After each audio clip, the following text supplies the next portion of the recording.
Hello. Hi. Well, here we are, and I don't know if any of you who watched our Wednesday show, well, we didn't accidentally, we button pushing, and this is all a new game to us. So anyway, it showed on Instagram for 24 hours, and then it was lost for eternity. So one of the artists that we were speaking about then was Celia Brandao, and we thought we would just review what I was saying about Celia, and so here I am. And so here we have work by Celia Brandao. Celia Brandao is a Canadian born in Brazil, and her work is just magical. We have work here from what Brian is showing you right now, these flowers. This was from an exhibition called Small Transgressions, and Small Transgressions was the show that came out of a workshop with Linda Sornum, who was at the time the ceramic director, the head of ceramics at Sheridan, and is currently down at Alfred. Absolutely wonderful, wonderful woman. And Celia, of course, is great. By the way, this is Percy.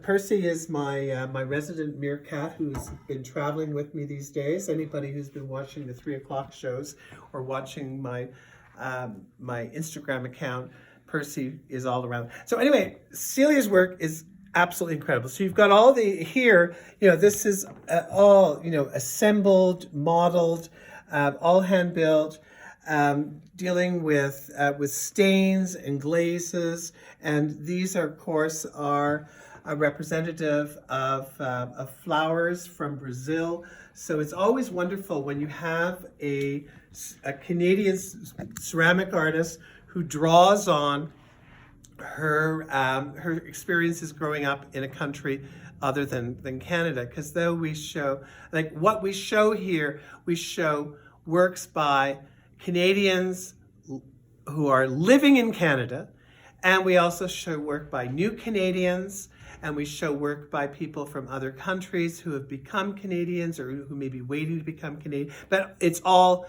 people who are living in Canada. So Celia's work is just, it's so incredibly, it's colorful and magical. But this Small Transgressions was an exhibition where the artists that took part in that, as a matter of fact, Kim Davey, another artist that we represent, was part of that. And Bernadette Pratt, another artist that we represent, who we'll be talking about in future shows.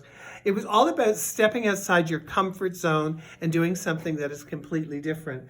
Because Celia's work, and I mean, Celia has won numerous awards for her work. This coffee pot, and again, this teapot, this is, again, the glazes here are sprayed on, multiple spraying, but look at these exquisite little feet. So it's just like takes it that step farther, and a very, very creative spout. I believe that it's the teapot that won a design award. But if it wasn't the teapot, it was the coffee pot. I should have checked that before coming on, and we will leave a little detail, because I'm sure that Celia is going to send us some things. So Jonathan, is that what the... Anyway, that's that. But her work is incredible, and also, I mean, look at the exquisite here. Here you've got the terracotta, the smoothness here. This is terracotta covered with a terracige. Terracige is basically the same body, but it is it's liquid and it's applied, and then it's burnished. And then down here we have the glaze that's sprayed on. Celia has her own spray booth that she created, and then inside you have a very clear glaze. So just think, for that simple cup or Unami. There you've got the terracotta, you've got the terracige, you've got the glaze, and then you've got the clear glaze, but beautifully, beautifully modeled. And then what I like is that the way that the balance of the patterning and how she has reversed it. I have a set at home on a long, slender tray with 5 glasses, and it's just magical the way that she has this whole development of progression. So it's not just about making the 2 cups, it's about having them relate to one another through their design. And then with the little tray, and then you have wonderful, I mean, look at that. This is just absolutely exquisite. So if you're somebody who's got, I don't know, maybe you grow cacti or whatever, but just imagine this with a little bit of water waiting in the morning when your cacti needs a little drop of water.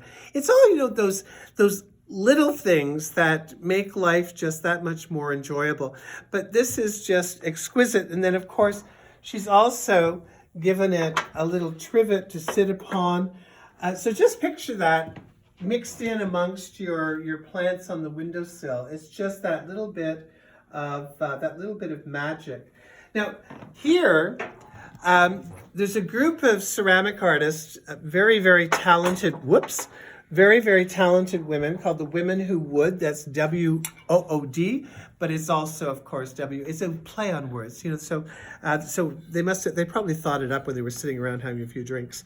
But look at this. So this, you can see, is from the same series as there, but here what you've got a completely different firing method. This piece is exquisitely modeled, wood-fired. You can see, as I mentioned in today's video, that little circle is a result of the batting that it would have sat on in the kiln. But one of the fascinating things about be it raku, be it wood-fire, be whatever the hell it is, you always have a technique, and then it becomes really popular and everybody is doing it because, oh my God, let's do wood-fired. But the thing is that there is a major difference between knowing what a technique is and using that technique and using it so that you have do it well. So it's not just a matter of sticking something in a kiln, throwing in a few logs, and whatever happens, happens. This is absolutely, look at the detailing, the way the glaze is formed, and also the exquisite balance and remember, this is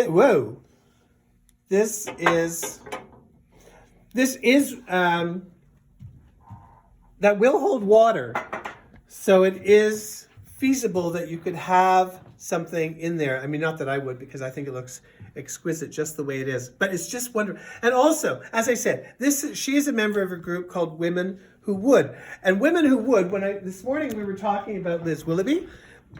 Liz Willoughby is a master at wood firing, and Liz is a member of that Women Who Wood group. And then let's not forget Kim Harcourt, who is also a member of this very same group. And again, when you look at this, look at the carving is absolutely exquisite and beautifully finished. I mean, the sensuality of this piece is wonderful in the way that the glaze is going. And Celia's work has that very, very same intrinsic beauty, that it's this thing about having something and doing it well.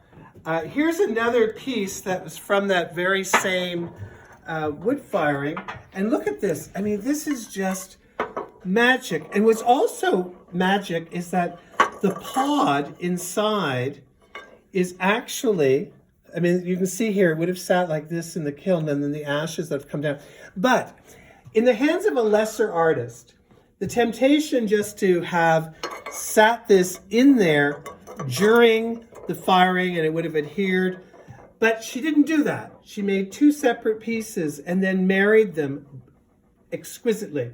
And then, of course, here you've got the way that the glaze fits. It's just magic. And I keep on using that word, but it is. These people are so, really know what it is that they're doing. The other, here you've got another example, another technique, and here you have extruded. So this form here is extruded. For those of you who aren't familiar with that, so the artist actually presses the clay. Think of a pastry. Think of when you're icing a cake and you're doing the pastry. So this is actually, that triangle is actually extruded out. And then, of course, this here piece would be added, but she's beautifully, you can just barely, like you really have to hold it to the light, because that piece would have been married to the extruded form, and then she's done this wonderful press decoration. It really is quite incredible. And then, of course, this is added. So you've got the black glaze, you've got that, you've got the terracid, you've got the extrusion. So that simple box has actually, you really have to know what it is that you're doing. You know, so when you take into consideration, I mean, ceramic artists are, they're scientists, they are engineers, they are architects, they are people who have taken all the skills that could be used in other trades, and they have married those skills. So when you see something like here, this is an this is mine, isn't it? This piece, which you can't have, but look at this. Look at the glaze. Look at the here. So she would have she would draw the design out in wax and then use the sponge, and then when it fires, it burns off. But look at how absolutely beautiful this is. And it's one of our favorite wedding gifts. So even though it's hanging here in the shop, don't for 1 second think that any of you have a chance, because I just, oh shit. I just wanted people to see. But I'm going to show you 3 other plates that we have by her, and that are also in earthenware. Where are they? Okay, so you're going to see, we're taking you into the depths. Follow me, and don't pay any attention to the mess, okay? A matter of fact, okay, here's one, there's the other. These 3 plates are absolutely incredible, and if I had actually been paying attention, we could have had them. Actually, I will bring them out, because whoops. There we go. And Brian, can you grab that one? Because this is really wonderful.